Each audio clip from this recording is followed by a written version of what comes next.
บายดีเนาะวันนี้ข้าพเจ้าจะมาแนะนำเกี่ยวกับการลงทะเบียนนะนักเรียนสามัญแบบออนไลน์เนาะโดยเฉพาะข้าพเจ้าใช้แพลตฟอร์มของ Google Form มาลงทะเบียนนะซึ่งว่าอยู่ในนี้นะมันจะมีแต่ขั้นหมวด1ฮอดหมวด7ซึ่งว่าอยู่นี้ข้าพเจ้าจะขอยกตัวอย่างนักเรียนชั้นหมวด7เนาะคือแบบฟอร์มตัวนี้แล้วก็เข้าตัวนะแบบฟอร์มขั้นหมวด7คือตัวนี้นะแล้วก็เข้าไปเลยนะ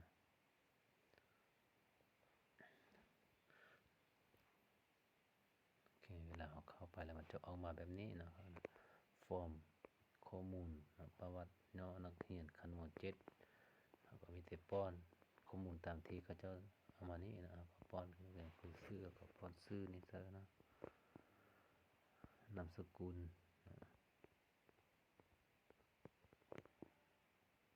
นักเรียนขั้นหมวด7หมวด6ก็จะมีหมวด6ลงไปหั่นหมวด6ลงไปฮอดหมวด1แล้วก็จะมีลิงก์ต่างหากครับอันนี้เป็นเพจหยังก็เซิร์ชนะเพจซ้ายวันเดือนปีเกิดนี่เฮาก็พิมพ์เซิร์ชเนาะวันที่เดือนปีเท่าใดก็เซิร์ชไปอายุเซิร์ชมาชนเผ่าแล้วก็เซิร์ชชนเผ่าเลือกไปนะชนเผ่าหยังบ้านเกิด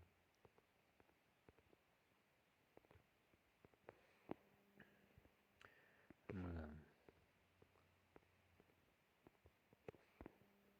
แขวงอันนี้เป็นสถานที่เกิดอันนี้เนาะ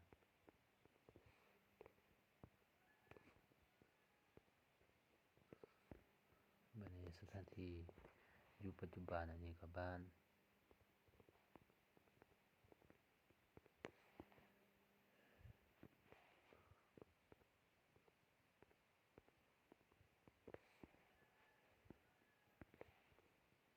แขวง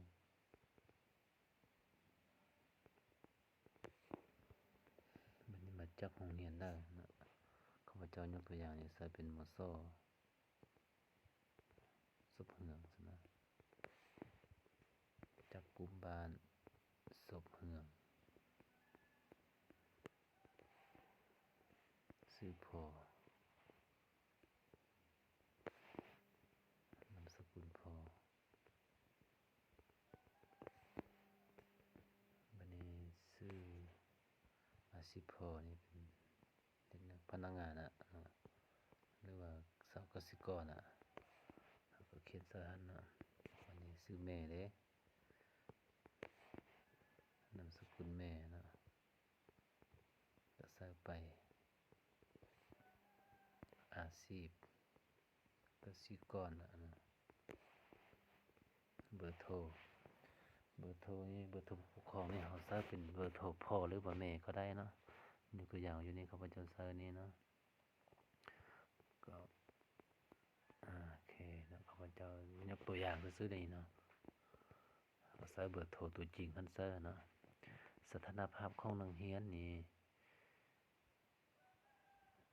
เป็นนักเรียนเด้อนักเรียนมาเรียนปกติใหญ่เข้าใหญ่ออกมาเรียนคืนอันนี้เด้อเราก็เสิร์ชไปหรือว่าบ่ได้นอนอยู่นี่เราก็เสิร์ชบนอื่นนี้แล้วก็เขียนเสิร์ชเนาะข้าพเจ้าจะเข้าเสิร์ชตัวนักเรียนมาเรียนปกตินี้แล้วบัดนี้ตัวสุดท้ายเนาะนักเรียนการเคลื่อนไหวของนักเรียนนั้นเป็นนักเรียนมานอนเนอนักเรียนนอนนอกหรือว่าอย่างข้าพเจ้าจะเป็นนักเรียนนอนเนอหั่นเนาะแล้วก็ในเมื่อที่เฮาป้อนมาฮอดนี้เนาะแสดงว่าเฮาจะต้องไปกวดขึ้นทุกอันที่อยู่เทิงนี้ว่าเฮาป้อนมานี่ครบแล้วบ่และถูกต้องแล้วบ่เนาะคันถ้าว่าถูกต้องครบถ้วนแล้วมีแต่เฮากลับคืนมาตัวสุดท้ายพี่เนาะแล้วมากดบอนส่งวันนี้เนาะเฮาก็กดวันนี้แล้วก็ส่งเลยนี่แสดงว่านี่นะการส่งแพลตฟอร์มของเฮามันสำเร็จเนาะกรณีว่าเฮาป้อนบ่ครบแล้วมันจะบ่ได้ส่งบ่ได้เนาะเนาะแล้วก็การลงทะเบียนแบบฟอร์มออนไลน์ของนักเรียนเนาะอยู่ในชั้นม.7ก็จะมีเพียงเท่านี้เนาะท่านยังตัวใดที่ว่ายังบ่เข้าใจแล้วก็คอมเมนต์ใต้คลิปนี้เนาะข้าพเจ้าจะตอบให้เนาะแล้วก็ขอบใจมายังท่านผู้ชมเนาะตั้งแต่ต้นจนจบเนาะขอบใจเนาะ